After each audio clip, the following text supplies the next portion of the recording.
The bee meeting Sylvia Plath का विपरिचय।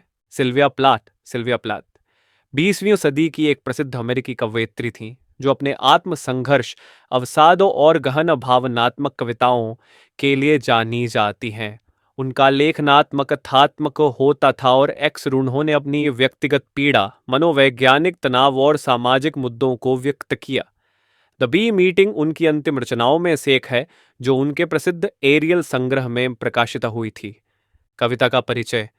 The bee meeting Sylvia Plath द्वारा लिखित एक जटिल और प्रतीकात्मक कविता है। यह उनकी 5 मधुमक्खी संबंधित कविताओं की श्रृंखला का पहला भाग है। यह कविता एक अजीबोगरीब माहौल प्रस्तुत करती है जहाँ कवयित्री स्वयं को एक अपरिचित वातावरण में न पाती है, जहाँ समुदाय मधुमक्खियों को पालने और उनकी देखभाल के लिए एकत्रित होता है। यह कविता केवल मधुमक्खी पालन के बारे में नहीं, बल्कि एक महिला के अकेलेपन, पहचान की खोज और सामाजिक भय का प्रतीकात्मक चित्र को रण करती है। कविता में सिल्विया प्लाथ मधुमक्खी पालन से जुड़ी गतिविधियों को एक भयावह और रहस्यमय अनुभव के रूप में प्रस्तुत करती है। यह उनके जीवन के व्यक्तिगत पहलुओं को दर्शाती है, विशेष रूप से उनके पति टेड ह्यूजेस से अलगाव और उनकी आंतरिक सुरक्षाओं को। पहला बंद स्टैंजिक की व्याख्या। समग्र व्याख्या। कविता की शुरुआत में कवयित्री खुद को एक कम मधुमक्खी पालन सभा में पाती है, लेकिन वह भ्रमित और असहज महसूस कर रही है। वह इस अनजान माहौल में खुद को अलग थलग और असहाय महसूस करती है। लोग सफेद कपड़ों में इन मधुमक्खियों के छत्तों की देखभाल के लिए एकत्रित हुए हैं, लेकिन कवयित्री को यह एक अनजानी और भयावह दुनिया लगती है। पंक्ति दर पंक्ति व्याख्या। Who are these people at the bridge to meet me? They are the villagers. यहाँ कवयित्री एक अनजान समूह के बीच में खुद को डपाती है। वह पूछती हैं कि ये लोग कौन हैं जो से पुल के पास मिले हैं। वे गांव के लोग हैं, लेकिन वह उनके साथ अपनापन महसूस नहीं करती। The rector, the midwife, the sexton, the agent for peace. यहाँ कुछ विशिष्ट व्यक्तियों का उल्लेख किया गया है, जैसे चर्च का पादरी, रेक्टर, दाई, मिडवाइफ, चर्च की देखभाल करने वाला व्यक्ति, सेक्सटन, और मधुमक्खियों की देखभाल करने वाला एजेंट। ये सब सामाजिक और पारंपरिक भूमिकाओं का प्रतिनिधित्व करते हैं, लेकिन कवयित्री के लिए सभी अजनबी हैं। In my sleeveless summery dress I have no protection. कवयित्री बताती हैं कि उन्होंने एक बिना बाहों नवाली गर्मी की पोशाक पहनी हुई है, जिससे उन्हें सुरक्षा महसूस नहीं हो रही। यहाँ सुरक्षा का तात्पर्य केवल शारीरिक नहीं, बल्कि भावनात्मक और मानसिक सुरक्षा से भी है। They are all gloved and covered. Why did nobody tell me? वह देखती हैं कि बाकी सभी लोग सुरक्षात्मक पड़ोन में डके हुए हैं, जबकि उन्हें इसकी जानकारी नहीं थी। यह समाज में अलग थलग पड़ जाने की भावना को दर्शाता है। वह खुद को असहाय और असुरक्षित महसूस कर रही हैं। दूसरा बंद स्टैंजा 2 की व्याख्या। समग्र व्याख्या। दूसरे बंद में कवयित्री साजनबी और भयावह अनुभव को और अधिक स्पष्ट रूप से व्यक्त करती है। उन्हें लगता है कि वे इस सभा में एक अजनबी की तरह है, जिसे यहाँ का कोई अनुभव नहीं है। इस पूरी स्थिति में उनका भय और सहायता और भी अधिक स्पष्ट हो जाती है। पंक्ति दर पंक्ति व्याख्या। I am led through a bean field. यहाँ कवयित्री कहती है कि उन्हें एक सेमा के खेत से होकर ले जाया जा रहा है। यह दृश्य प्रकृति से जुड़ा है, लेकिन यहाँ उनकी असहजता बनी हुई है, मानो उन्हें किसी अनजान जगह ले जाया जा रहा हो। Strips of tin foil winking like people. कवयित्री खेत में पड़ी टिन की पन्नियों को देखती है, जो लोगों की तरह चमक रही है एक रहस्यमयी और असली प्रतीत होने वाली छवि बनाता है, मानो निर्जीव वस्तुएं भी उन्हें घूर रही हों। How did I get here? यह पंक्ति स्पष्ट रूप से उनके मानसिक भ्रम और असमंजस को दर्शाती है।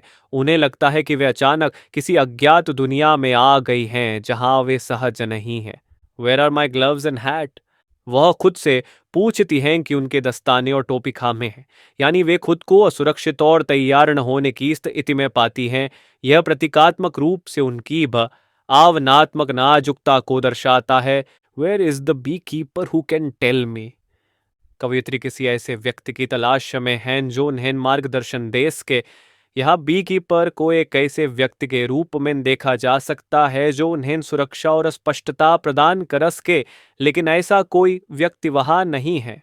तीसरा बंद स्टैंजा 3 की व्याख्या। समग्र व्याख्या। इस बंद में कवयित्री खुद को पूरी तरह अकेला और असहाय महसूस करती है। ये कविता अब केवल मधुमक्खी पालन तक सीमित नहीं रहती, बल्कि कवयित्री की मानसिक और भावनात्मक स्थिति को दर्शाती है। पंक्ति दर पंक्ति व्याख्या। The hives are white boxes in a row. वह देखती हैं कि मधुमक्खियों के छत्ते सफेद डिब्बों की तरह पंक्तिबद्ध रखे हुए हैं। यह व्यवस्था उन्हें कृत्रिम और ठंडी लगती है, मानो वे किसी नियंत्रण वाली दुनिया में आ गई हों। With the bees all hanging out, मधुमक्खियां इन डिब्बों से बाहर झूल रही हैं, जिससे यह दृश्य अजीब और थोड़ा डरावना लगता है। The beekeeper is not there. यहां वह पुनः इस बात को दोहराती हैं कि मधुमक्खी पालक बी कीपर वहां मौजूद नहीं है, यानी उन्हें मार्गदर्शन देने वाला कोई नहीं है। यह उनके जीवन में खोए होने की भावना को दर्शाता है। सारांश। अब तक कविता का मुख्य संदेश यह है कि कवयित्री इस नए वातावरण में बेहद सहज महसूस कर रही है। वही इस सभा में खुद को एक बाहरी व्यक्ति मानती है, जहां बाकी लोग तैयार और संगठित है, लेकिन वह खुद को अनजान और असुरक्षित महसूस कर रही है। इस कविता में मधुमक्खी पालन केवल एक प्रतीक है, असल में यह एक महिला के सामाजिक अनुभव, असुरक्षा और अलगाव की भावना को दर्शाता है। चौथा बंद स्टैंजा 4 की व्याख्या। समग्र व्याख्या। इस बंद में कवयित्री के अकेलेपन और सुरक्षा की भावना और गहरी हो जाती है। वह महसूस करती हैं कि सपूरे माहौल में बाकी सभी लोग संगठित और संरक्षित है, जबकि वह खुद को पूरी तरह सहाय और अलग थलग पाती है। यहाँ मधुमक्खियां केवल कीट नहीं हैं, बल्कि वे उसके चारों ओर के समाज, उसके भय और उसकी खुद की भावनात्मक स्थिति का प्रतीक है। पंक्ति दर पंक्ति व्याख्या। The villagers are moving the virgins. गांव वाले कुंवारी रानियां, वर्जिन क्वींस, यानी नई रानी मधुमक्खियों को स्थानांतरित कर रहे हैं। यानी कुंवारी रानियां केवल मधुमक्खियों के संदर्भ में ही नहीं, बल्कि स्त्रीत्व और समाज में महिलाओं की भूमिका का भी प्रतीक है। There is the smell of honey and the smell of roses. यहां शहद और गुलाब की खुशबू का उल्लेख किया गया है, जो प्राकृतिक और सुंदर प्रतीत होता है, लेकिन इस कविता के संदर्भ में यह एक प्रकार की मोहक और घुटन भरी स्थिति को भी दर्शा सकता है। And the smell of rot and the smell of लाइस।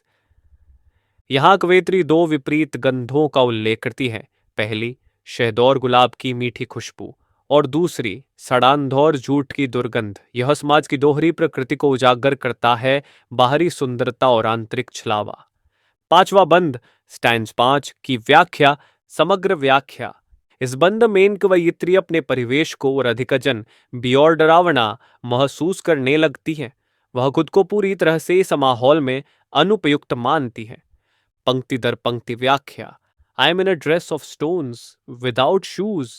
वह महसूस करती है कि उन्होंने पत्थरों से बनिए कपोशाक पहनी हुई है और उनके पैरों में जूते नहीं हैं। यह उनकी असहायता और सामाजिक दमन का प्रतीक है। The child in me is not dead, not dead.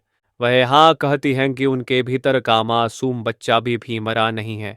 इसका अर्थ यह हो सकता है कि भले वे इस कठोर दुनिया में घिरी हुई हैं, फिर भी उनका असली आत्मा अब तक पूरी तरह समाप्त नहीं हुआ है। सारांश। अब तक यह स्पष्ट हो जाता है कि यह कविता केवल मधुमक्खियों या मधुमक्खी पालन की सभा के बारे में नहीं है। यह एक महिला की आंतरिक मनःस्थिति, उसके अकेलेपन, समाज में उसके स्थान और उसकी असुरक्षा की गहरी प्रतीकात्मक अभिव्यक्ति है। कवयित्री को लगता है कि वही समाज का ही हिस्सा नहीं है, जहां बाकी लोग सुसंगठित और संरक्षित है, जबकि वह खुद को पूरी तरह सहाय और असुरक्षित महसूस करती है। छठा बंद स्टैंजा 6 की व्याख्या। समग्र व्याख्या। इस बंद में कवयित्री की यह सहजता और भय और अधिक स्पष्ट हो जाता है। वह खुद को एक ऐसे परिवेश में पाती हैं जहां उन्हें न तो कोई समझ पा रहा है और न ही वे स्वयं इस स्थिति को पूरी तरह समझ पा रही है। मधुमक्खियां और मधुमक्खी पालने वाले लोग प्रतीकात्मक रूप से उनके जीवन की उन परिस्थितियों को दर्शाते हैं जहां वे बाहरी रूप से भागीदार होते हुए भी खुद को एक बाहरी व्यक्ति की तरह महसूस करती हैं। पंक्ति दर पंक्ति व्याख्या। आई सी दम swarm in their ball, a blue print of the sky.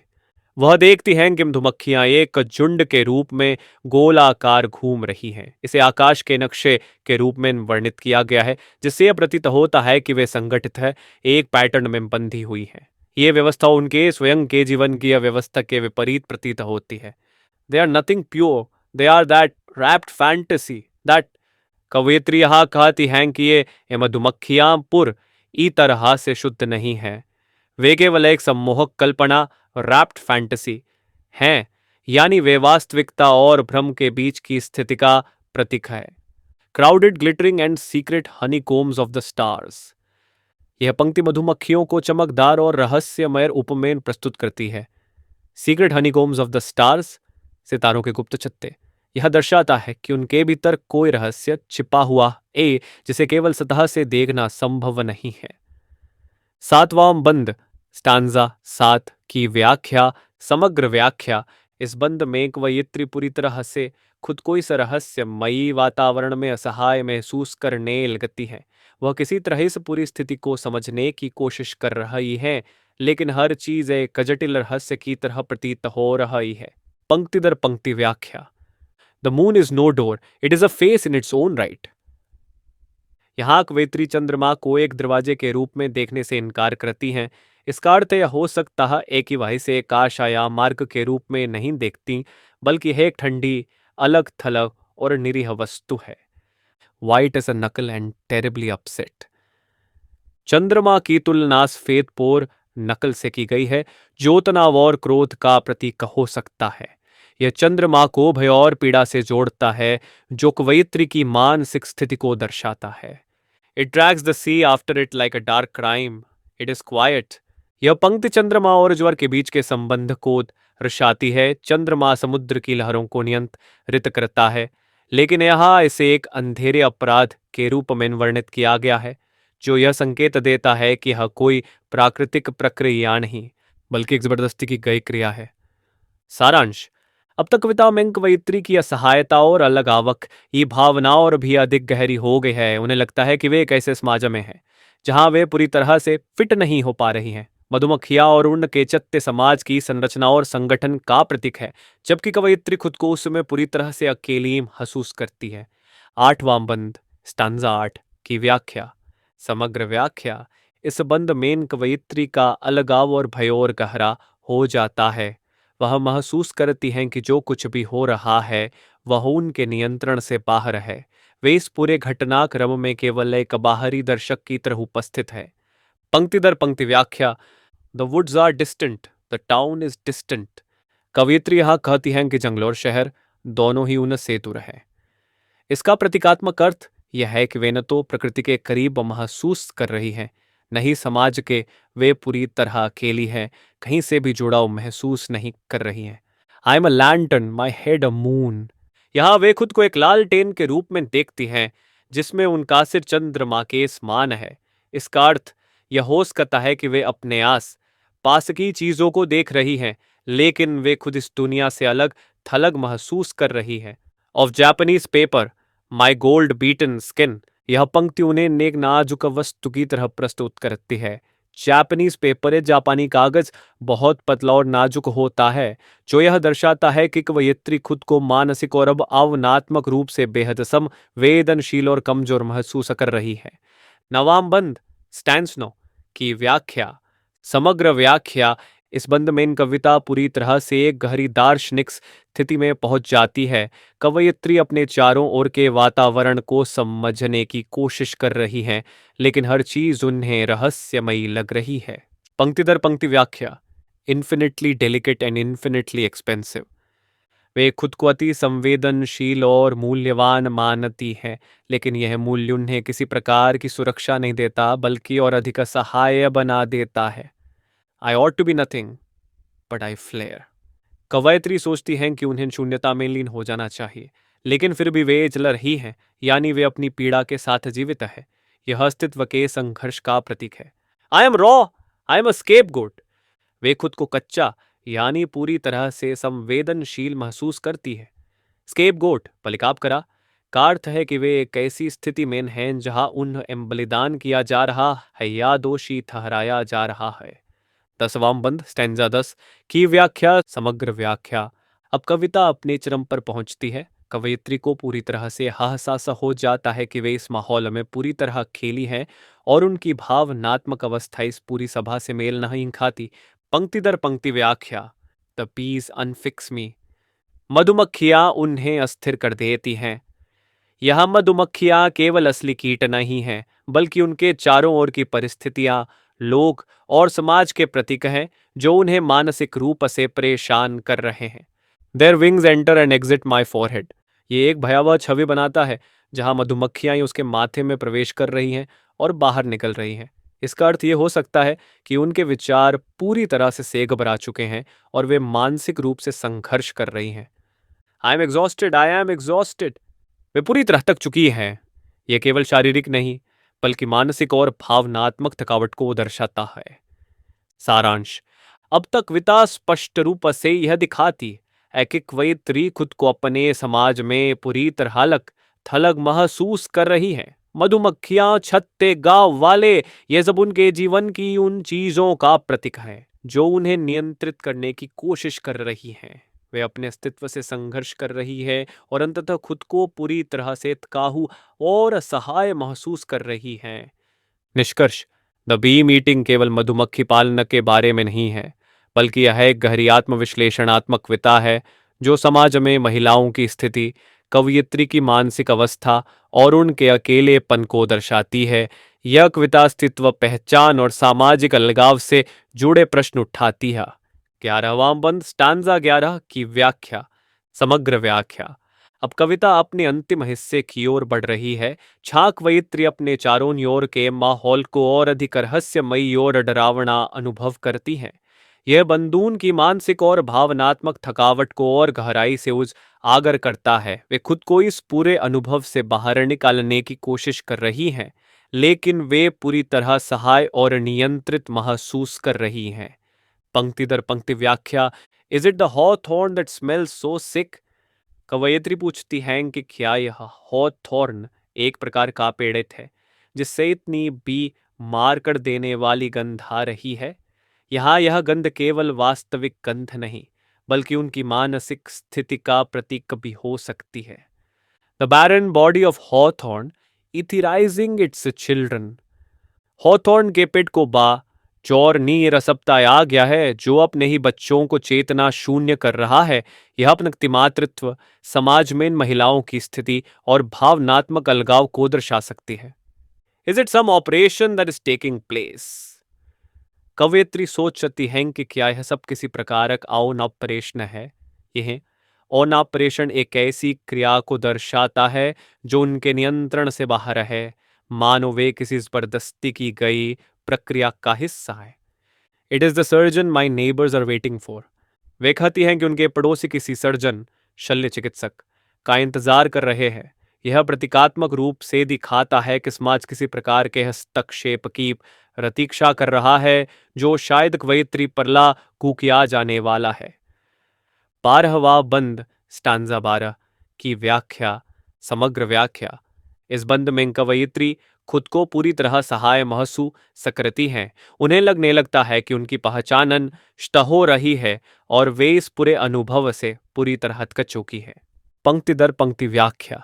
This is the death of the maiden, the only queen. कवयित्री यहाँ एक बहुत महत्वपूर्ण बात कहती है न। यह एक युवती की मृत्यु है, केवल एक ही रानी की। यह पंक्ति उनके अस्तित्व के अंत और उनकी पहचानक लुप्त होने का प्रतीक हो सकती है। She is flown to a third hive. रानी मधुमक्खी को एक तीसरे छत्ते की ओर ले जाया आता है। इसका अर्थ यह हो सकता है कि उससे कहीं और पुनर्स्थापित किया जा रहा है, लेकिन वह स्वयं इस बदलाव को समझ नहीं पा रही है। The old queen does not show herself. पुरानी रानी प्रकट नहीं होती। यह प्रतीकात्मक रूप से यह दिखाता है कि पुराने मूल्यों, पुरानी पहचान या अतीत की कोई महत्वपूर्ण चीज अब अस्तित्व में नहीं है। 13वां बंद स्टैंजा 13 की व्याख्या समग्र व्याख्या। यह कविता का अंतिम और सबसे शक्तिशाली बंद है। ये कवयित्री पूरी तरह से इस अनुभव से मुक्त होने की कोशिश करती हैं, लेकिन उनकी सहायता उन्हें जकड़े रहती है। पंक्ति दर पंक्ति व्याख्या। The villagers are untying their disguises. गांव के लोग अब अपने भेष उतार रहे हैं। यह दिखाता है कि उनके चेहरे के पीछे छिपे हुए रहस्य प्रकट होने वाले हैं। The bees are all women, maids and the long royal lady. कवयित्री यहाँ मधुमक्खियों की तुलना महिलाओं से करती हैं। सभी मधुमक्खियां कार्यकर्ता महिलाएं होती हैं और केवल एक ही रानी होती है जो शक्ति का प्रतीक होती है। They have got rid of the man. यह बहुत महत्वपूर्ण पंक्ति है जिसमें कहा गया है कि मधुमक्खियों ने भी नर मधुमक्खियों को हटा दिया है। यह स्त्रीवाद, फेमिनिज्म से जुड़े विचार को दर्शाता है, जहां महिलाएं अपने समाज में पुरुषों के प्रभुत्व से मुक्त होने की प्रक्रिया में हैं। The knives are out. अब चाकू बाहर आ गए हैं। यह एक भयावह दृश्य प्रस्तुत करता है जहां कुछ बड़ा और निर्णायक होने वाला है। निष्कर्ष। द बी मीटिंग केवल मधुमक्खियों या उनके चत्ते की देखभाल की इस भाग के बारे में नहीं है, बल्कि यह एक गहरी, जटिल और मनोवैज्ञानिक रूप से समृद्ध कविता है। इसमें सिल्विया प्लाथ ने अपने व्यक्तिगत अनुभवों, समाज में इन महिलाओं की स्थिति और उनकी अपनी भावनात्मक स्थिरता को दर्शाया है। अलगाव और असहायता। पूरी कविता में कवयित्री खुद को समाज में अलग थलग और असुरक्षित महसूस करती है। स्त्रीवाद और पहचान। यह कविता महिलाओं के जीवन, उनकी भूमिकाओं और समाज में उनकी स्थिति पर एक गहरी टिप्पणी करती है। मनोवैज्ञानिक संघर्ष। पूरी कविता में कवयित्री का आंतरिक संघर्ष दिखाई देता है, जहां वे समाज के नियमों और अपनी पहचान के बीच जूझ रही हैं। समाप्ति। द बी मीटिंग एक बहुत जटिल और प्रतीकात्मक कविता है जो केवल मधुमक्खी पालन से अधिक व्यापक अर्थ रखती है। यह सिल्विया प्लाथ की भावनात्मक और मानसिक स्थिति का एक शक्तिशाली चित्रण है जो समाज में उनके स्थान और उनके अपने अस्तित्व की खोज को दर्शाता है। अंतिम विचार और समग्र व्याख्या। The bee meeting Sylvia Plath की एक गहन रूप से प्रतीकात्मक और रमणोवैज्ञानिक कविता है जिसमें वह अपने अस्तित्व, समाज में अपनी स्थिति और अपने आंतरिक भय का चित्रण करती है। यह कविता केवल मधुमक्खी पालन की प्रक्रिया नहीं, बल्कि उनकी मानसिक और भावनात्मक स्थिति का भी रपण है। मुख्य विषय और प्रतीकात्मकता, अलगाव और असहायता, आइसोलेशन एंड हेल्पलेसनेस। कविता की शुरुआत में ही कवयित्री खुद को समाज में नकेला महसूस करती है।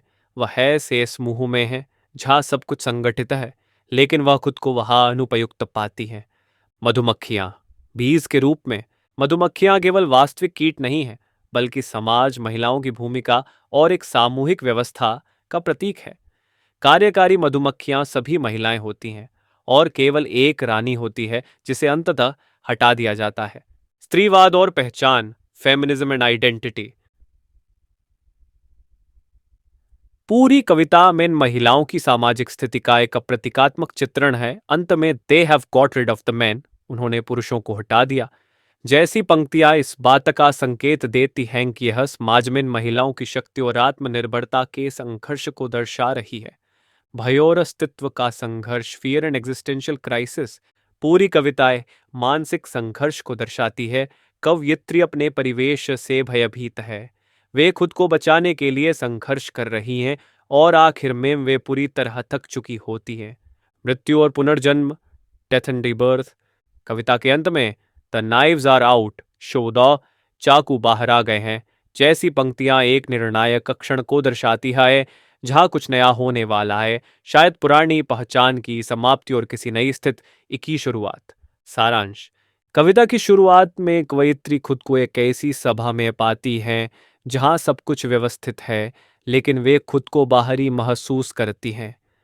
मधुमक्खियां एक सामूहिक समाज का प्रतीक है जो महिलाओं की स्थिति और सामाजिक व्यवस्था को दर्शाती है। पूरी कविता अस्तित्व, पहचान और समाज में स्थान के संघर्ष को दर्शाती है। कविता के अंत में प्रतीकात्मक रूप से एक पुरानी पहचान नष्ट हो जाती है और एक नए बदलाव की ओर संकेत मिलता है। निष्कर्ष। द बी मीटिंग केवल एक साधारण कविता नहीं, बल्कि एक जटिल प्रतीकात्मक अनुभव है। इसमें सिल्विया प्लाथ ने समाज, स्त्रीत्व, अस्तित्व और मानसिक संघर्ष को बड़ी सूक्ष्मता से प्रस्तुत किया है। क्या यह कविता आत्मकथात्मक है? जी हाँ, यह कविता आत्मकथात्मक प्रतीत होती है क्योंकि इसमें सिल्विया प्लाथ के व्यक्तिगत ईवन के कई पहलू झलकते हैं। टेड ह्यूक्स से उनका अलगाव, समाज में उनकी असहजता और उनके भीतर का संघर्ष इस कविता में साफ झलकता है। अब तक हमने सिल्विया प्लाथ की कविता द बी मीटिंग की पूरी व्याख्या कर ली है, जिसमें उसकी जटिल प्रतीकात्मकता, स्त्रीवादी दृष्टिकोण, समाज में पहचान के संघर्ष और मानसिक अस्थिरता ए पहलुओं को समझा गया। मुख्य विचार: कविता सिर्फ मधुमक्खी पालन से संबंधित नहीं है, बल्कि हक वैत्री की सुरक्षा, समाज में इन महिलाओं की स्थिति और उनके अस्तित्व ए संघर्ष का प्रतीकात्मक चित्रण है। पूरी कविता एक स्पने जैसे माहौल में घटती है, जहाँ हर चीज कवयित्री के लिए रहस्यमयी और भयावह बन जाती है। मधुमक्खियों और उनके चत्य का उपयोग स्त्री सम आज की जटिल संरचना को दर्शाने के लिए किया गया है।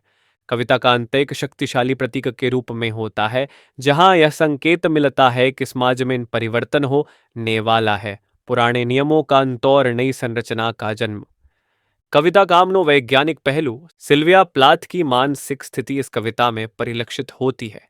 कविता में असहायता, अलगाव और समाज द्वारा नियंत्रित होने की भावना प्रमुख रूप से उभर कर आती है। प्लाथ ने इसे अपनी निजी भावनाओं को व्यक्त करने के लिए उपयोग किया है, खासकर अपने पति टेड ह्यूजेस से अलगाव के बाद। कविता का साहित्यिक महत्व: द बी मीटिंग आधुनिक अंग्रेज साहित्य की एक महत्वपूर्ण कविता है, जो प्लाथ के गहरे व्यक्तिगत और मानसिक अनुभवों को दर्शाती है। इसका जटिल प्रतीकवाद, स्त्रीवाद से जुड़ी व्याख्याएं और समाज में इलाकी भूमिका पर विचार से एक महत्वपूर्ण अध्ययन का विषय बनाते हैं। यह कविता एक कन्फेशनल पोएम, अंतर्मुखी आत्मस्वीकारात्मक कविता का उत्कृष्ट उदाहरण है, जो सिल्विया प्लाथ के लेखन का एक प्रमुख हिस्सा रही है।